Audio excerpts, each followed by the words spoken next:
इस वीडियो में हम मोस्ट इम्पॉर्टेंट टॉपिक राष्ट्रीय आंदोलन सभी, जैसा कि आप पढ़ पा रहे होंगे, जितने भी छोटे हो या बड़े एग्जाम हो, जितने भी एग्जाम में इस रिलेटेड टॉपिक से क्वेश्चंस पूछे गए होंगे वो सारे पिक किए जाएंगे इसमें। ये सभी एग्जाम के लिए मोस्ट इम्पॉर्टेंट टॉपिक होता है। तो ये मेरे ख्याल से यूट्यूब पे पहली बार होगा जो आपको सब छोटे बड़े एग्जाम के क्वेश्चंस एक साथ मिलेंगे।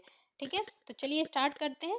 देखिए, इस वीडियो को देखने के बाद अब जितने भी सीरीज आएंगे अगर वो आप खत्म कर देते हैं तो आपको, मुझे नहीं लगता किसी एग्जाम में राष्ट्रीय आंदोलन से फिर अलग से क्वेश्चन पूछा जाएगा।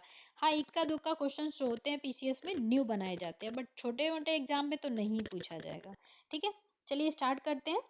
पहला क्वेश्चन है, 1857 के विद्रोह के ठीक बाद बंगाल में निम्नलिखित में से कौन सा विप्लव हुआ था? देखिए, ठीक बात पे इसलिए मैंने जोर दिया क्योंकि इसमें दो विद्रोह हैं जो 1857 के बाद हुआ था, लेकिन ठीक बाद होने की वजह से ये नील उपद्रव होगा। ठीक है, चलिए डिस्क्रिप्शन पढ़ लेते हैं, सब क्लियर हो जाएगा।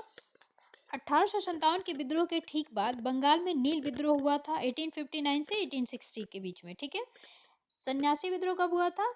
1763 से 1800 ईस्वी के बीच में। संथाल विद्रोह कब हुआ था? 1855 से 1856 के बीच में। पाबना उपद्रव कब हुआ था? 1873 से 1876 के बीच में। ठीक है, नील उपद्रव जो है उसके बारे में पढ़ते हैं। ये स्टार्ट कहाँ से हुआ था? तो ये स्टार्ट हुआ था बंगाल के नादिया जिले के गोविंदपुरा गांव से। ठीक है, अब इसके नेतृत्वकर्ता कौन थे? तो ये थे दिगंबर विश्वास तथा विष्णु विश्वास। ठीक है, देखिए, कपड़ों में नील अपन डालते हैं तो थोड़ा सा विश्वास नहीं होता कि पता नहीं ये नील अच्छे से मिलेगा कि नहीं कपड़ों पे, कहीं कहीं दाग तो नहीं लग जाएगा। तो इससे थोड़ा सा याद आप रख सकते हैं, अगर जिनको याद है तो ठीक है, जिनको नहीं याद है तो वो थोड़ा सा टिक लगा सकते हैं कि नील और दिगंबर विश्वास और विष्णु विश्वास, और ये कहाँ हुआ था? तो बंगाल में हुआ था। ठीक है, इसमें एक ये भी क्वेश्चन पूछा जाता है कि हिंदू पैट्रियार्ट के संपादक, एक तो क्वेश्चन ये भी बन जाएगा कि हिंदू पैट्रियार्ट के संपादक कौन है? तो हरीश चंद्र मुखर्जी, और इन्होंने अपनी एक विशेष भूमिका निभाई थी नील विद्रोह में। ठीक है, और दूसरा क्वेश्चन ये पूछा जाता है कि ये नील दर्पण जो एक बंगाली भाषा में लिखी गई नाटक है वो किसने लिखी थी? तो वो दीनबंधु मित्र ने लिखी थी। और ये इसमें ये नील दर्पण में जो है नील खेती की दुर्दशा को दर्शाई गई है, चित्रण किया गया है। ठीक है, और नील दर्पण को जो है अंग्रेजी में जो अनुवादन किया था तो वो किसने किया था? तो वो किए थे मधुसूदन।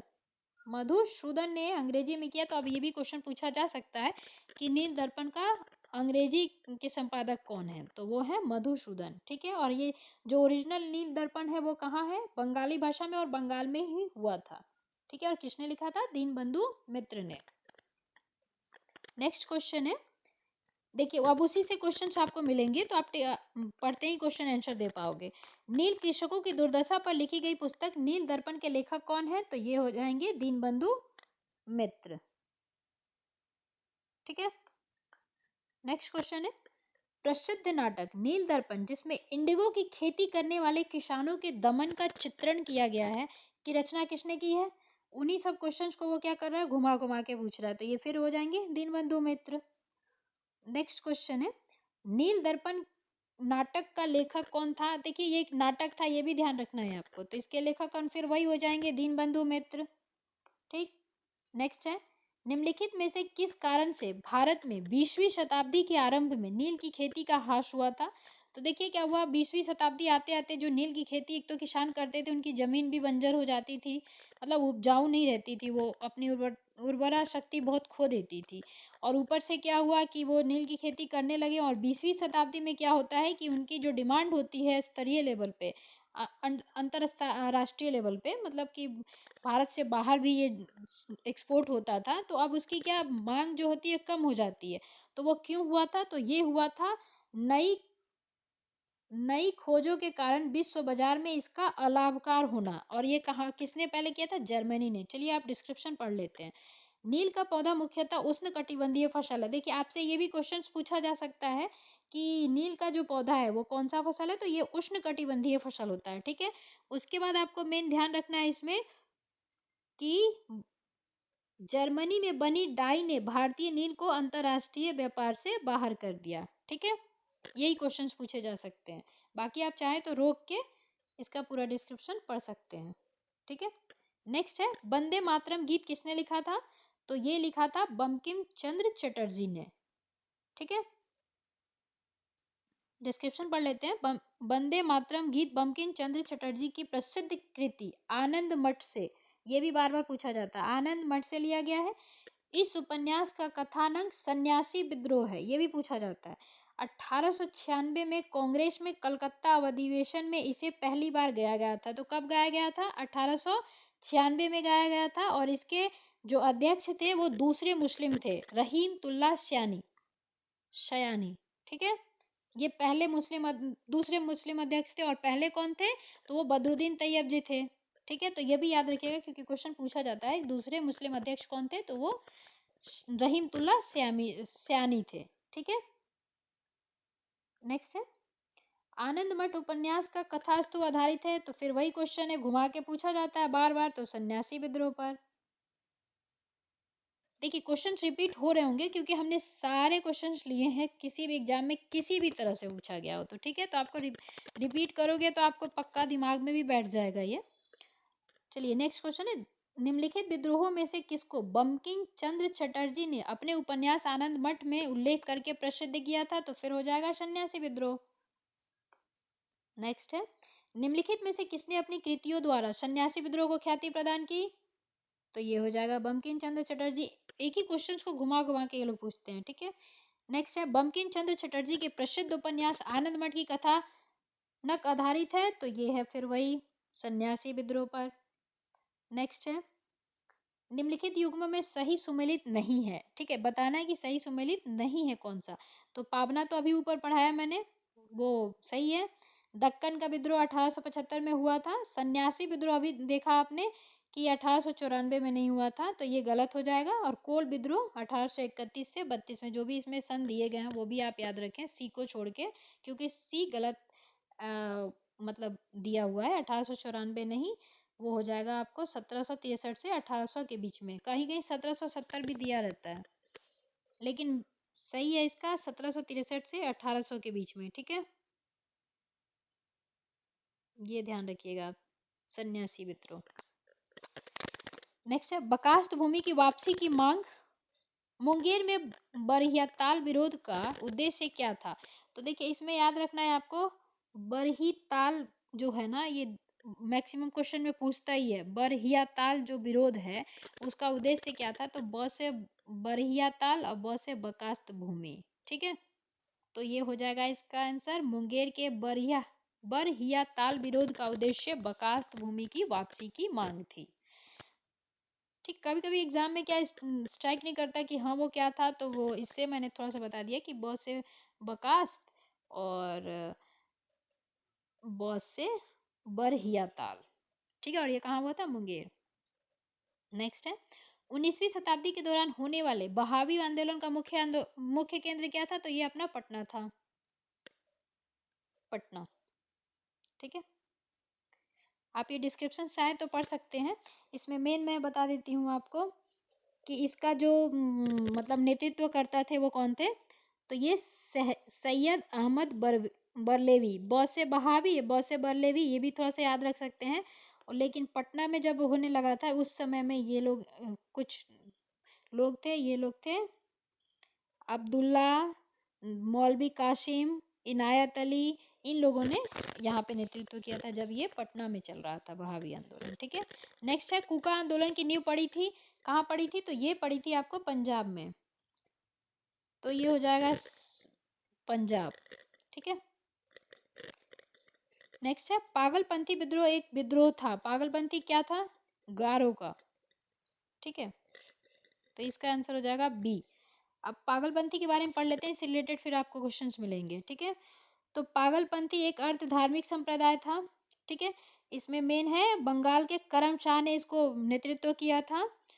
उसके बाद आपको याद रखना है कि उनके पुत्र टीटू ने बाद में इसको रेगुलेट किया था। दूसरा चीज, ये 1825 में टीटू ने शेरपुर पर अधिकार कर लिया था, ये नहीं पूछा जाएगा उतना वैसे। ठीक है, इसमें दो तीन चीज आपको याद रखनी है। क्या क्या? पहली तो ये कि इसका नेतृत्वकर्ता कौन था? तो करमशाह था। और इसको बाद में रेगुलेट किसने किया था? तो करमशाह का पुत्र जो टीटू था उसने इसको रेगुलेट किया था। ठीक है, और भी इससे रिलेटेड क्वेश्चंस मिलेंगे आपको आगे।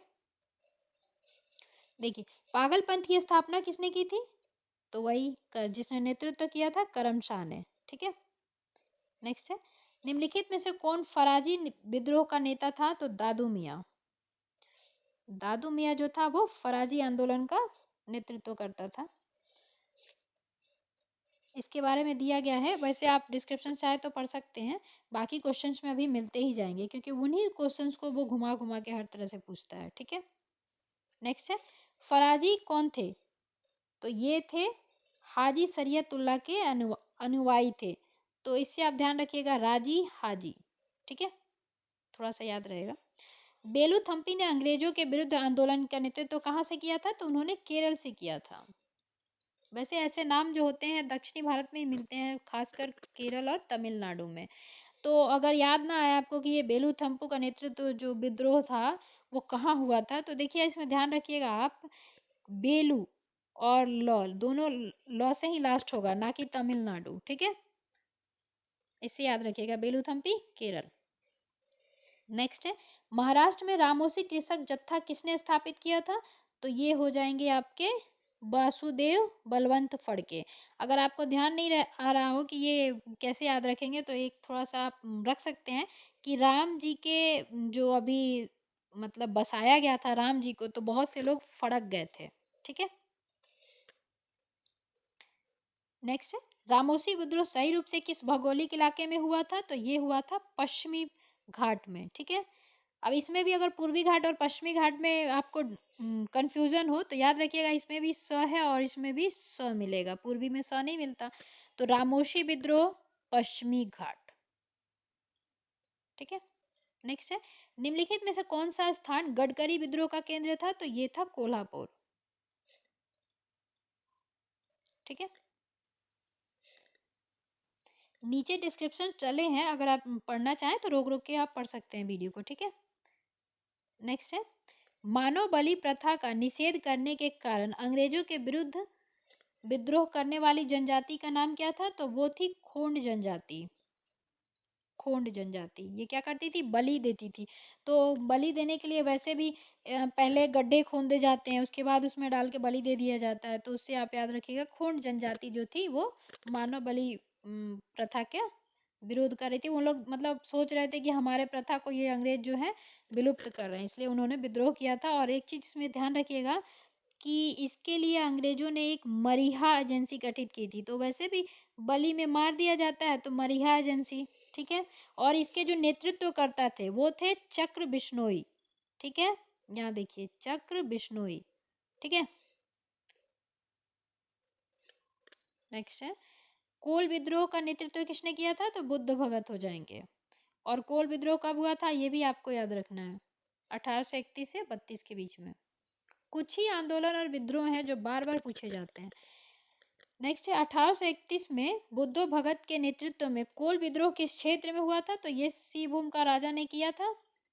तो ये सिंहभूम में होगा। ठीक है, और इसका नेतृत्व कौन ने किया था? तो ये किया था बुद्धो भगत ने। अभी क्वेश्चंस था और ये देखिए क्वेश्चंस में पूछा है। ठीक है, नेक्स्ट है, बघेरा विद्रोह कहाँ हुआ था? तो ये हुआ था बड़ौदा। ब से बघेरा और ब से बड़ौदा। ठीक है, इससे भी आप याद रख सकते हैं। और ये भी याद रखिएगा कि गायकाड़ों ने अंग्रेजी सेना की सहायता से ये विरुद्ध किया था, विद्रोह किया था। ठीक है, इसमें अब खास कुछ है नहीं। नेक्स्ट है, ब्रिटिश औपनिवेशिक व्यवस्था के विरुद्ध 1857 से पूर्व में भारत के विभिन्न भागों में हुए निम्न विद्रोहों को सही घटनाक्रम के अनुसार रखें। तो पहले तो आपको ये पता होना चाहिए कि ये कब कब हुआ था। ठीक है, तभी आप बना पाओगे। तो ये देखो, बेल्लोर का सिपाही विद्रोह जो है 1806 में हुआ था। कच्छ का विद्रोह कब हुआ था? 1819 से 1831 के बीच में। कोल विद्रोह कब हुआ था? 1831 से 32 के बीच में। संथाल विद्रोह कब हुआ था? 1855 से 56 के बीच में। देखिए दो ये तो आपको सबको याद हो गया होगा क्योंकि बार बार क्वेश्चन में अभी पीछे भी मिला था और ये बार बार पूछा भी जाता है। तो अगर आपको ये दो भी याद रहता है तो पहले आप क्या करना, इन दोनों की सीरीज बना लेना कि ये तो इसके बाद ही आएगा, जैसे कि आप फोर्थ के बाद ही आएगा ना फिफ्थ, तो आपको कहीं ना कहीं क्वेश्चंस में थोड़ी सी हेल्प मिल जाएगी आपको। ठीक है, नेक्स्ट है, तो उसका आंसर बताना भूल गई मैं। ठीक है, उसका सीरीज जो है ये हो जाएगा 1 3 2 5 4। ठीक है, नेक्स्ट है बेल्लोर का विद्रोह किस गवर्नर जनरल के समय हुआ था? तो ये तो इसके नाम से भी आप चाहे तो याद कर सकते हैं, सर जॉर्ज बारलो। ठीक है, बेल्लोर और बारलो थोड़ा सा लिंक कर सकते हैं, बाकी आप याद कर ले तो ज़्यादा बेटर होगा। नेक्स्ट है, वैसे वनडे के एग्जाम में जैसे टीचर का एग्जाम है उसमें वो काम आ जाएगा ट्रिक। ठीक है, नेक्स्ट है छोटा नागपुर जनजाति विद्रोह कब हुआ था? तो इसमें जो देखेंगे आप 1820। ठीक है, ये आंसर हो सकता है, हाँ यही होगा 1820, क्योंकि हो विद्रोह भी शिवभूम के राजा ने किया था, तो ये 1820 इसका आंसर हो जाएगा।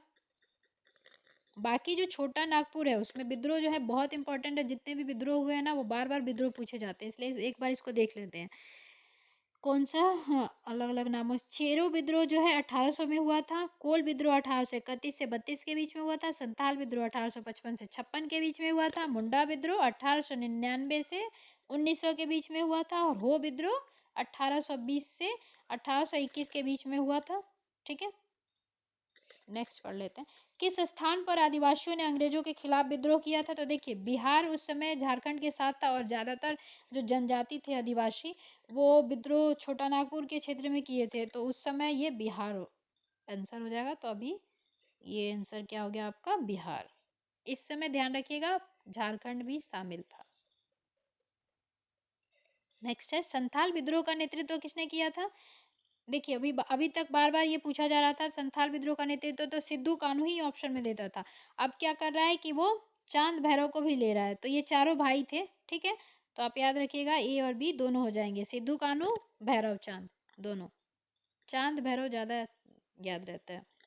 ठीक है, नेक्स्ट है निम्नलिखित में से संथाल विद्रोह कब हुआ था? ये बार बार क्वेश्चंस पूछे जाते हैं जो भी हमारे छोटा नागपुर में हुआ था। तो संथाल विद्रोह कब हुआ था? 1855 से 56 के बीच में, सिद्धू कान्हू चांद भैरव। नेक्स्ट है संथाल विद्रोह का नेतृत्व किसने किया था? फिर देखिए वही क्वेश्चंस, तो इसका आंसर हो जाएगा सिद्धू कान्हू। देखिए ये क्वेश्चंस बार बार इसलिए मिल रहे हैं क्योंकि हमने सारे क्वेश्चंस को रिपीट किया है, जो भी क्वेश्चंस किसी भी तरह से घुमा के पूछे गए हैं वो सबको लिया गया है इसमें। ठीक है, नेक्स्ट है 1855 में संथालों ने किस अंग्रेज कमांडर को हराया था? तो ये मेजर बारो को हराया था।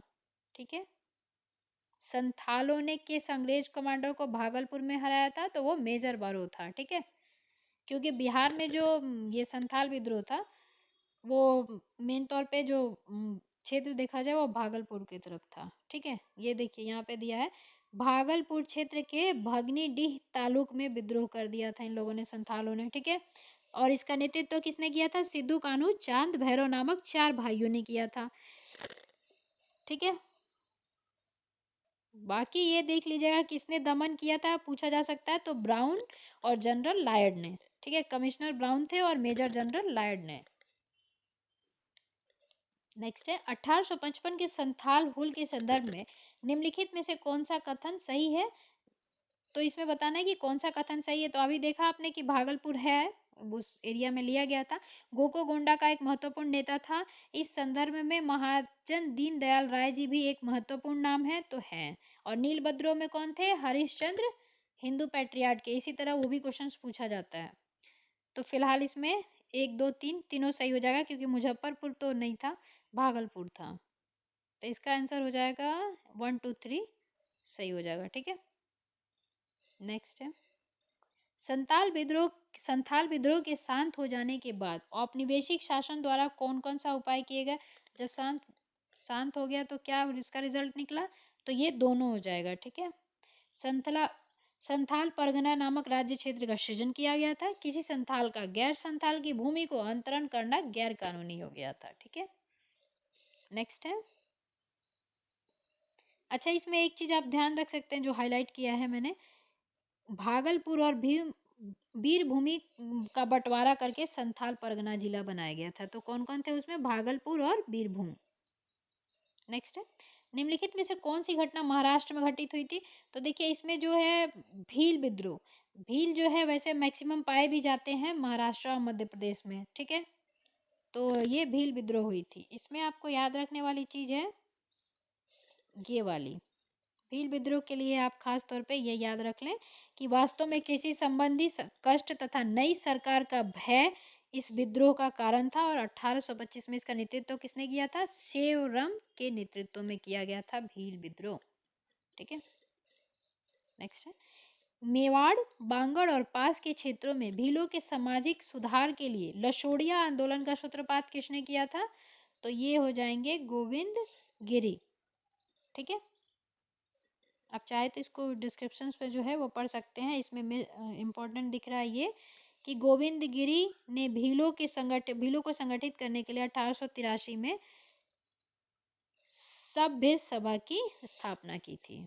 ठीक है, नेक्स्ट है उलगुलान विद्रोह किससे जुड़ा है? तो मुंडा विद्रोह, बिरसा मुंडा हो जाएगा इसका आंसर। ठीक है, ये भी क्वेश्चन पूछा गया था। ठीक है, इसमें आप ध्यान रखिएगा कि गैर आदिवासियों को क्या कहा जाता था? दिक्कू, दिक्कू कहा जाता था, ये भी कभी पूछा जा सकता है। ठीक है, अच्छा उल गुलान के साथ साथ महाविद्रोह या महान हलचल भी कहा जाता है इसको, उसी नाम को चेंज कर देगा तो कंफ्यूजन आ जाएगी, इसलिए आप ये भी ध्यान रखेंगे। ठीक है,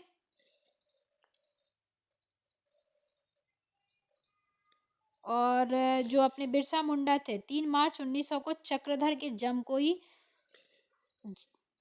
को पई जंगल में गिरफ्तार कर लिया गया था उनको। ठीक है, और 9 जून को उनकी मृत्यु हो गई थी। ये आगे क्वेश्चंस मिलेंगे।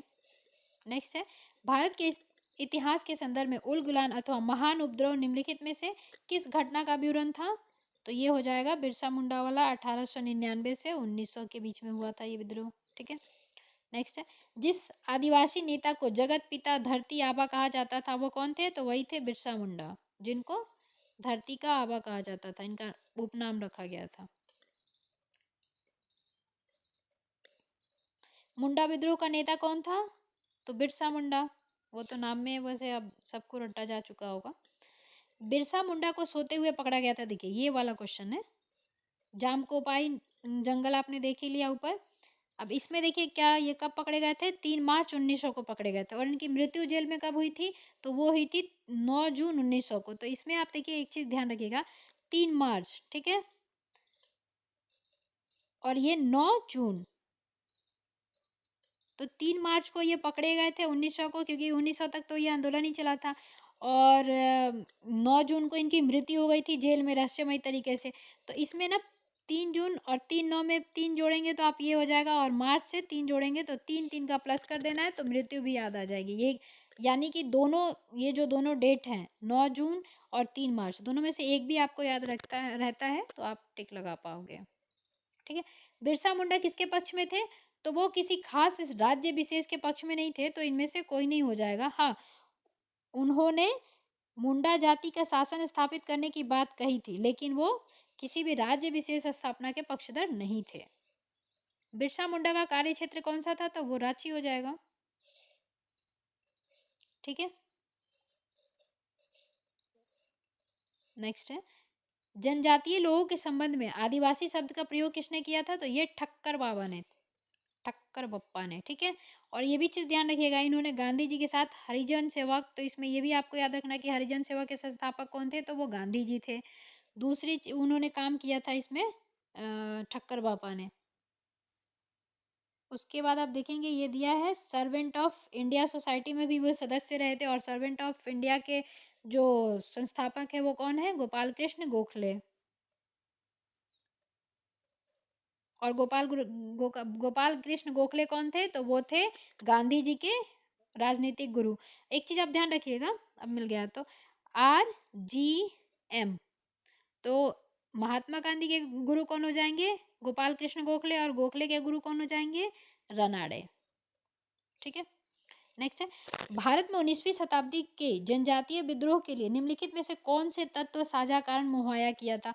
अब जो भी ये जनजातीय आंदोलन हुए थे तो उसमें से जो रीजन था वो क्या था? मेन तरफ है भू राजस्व की नई प्रणाली का लागू होना और जनजातीय उत्पादों का कर लगाया जाना, तो ये भी था।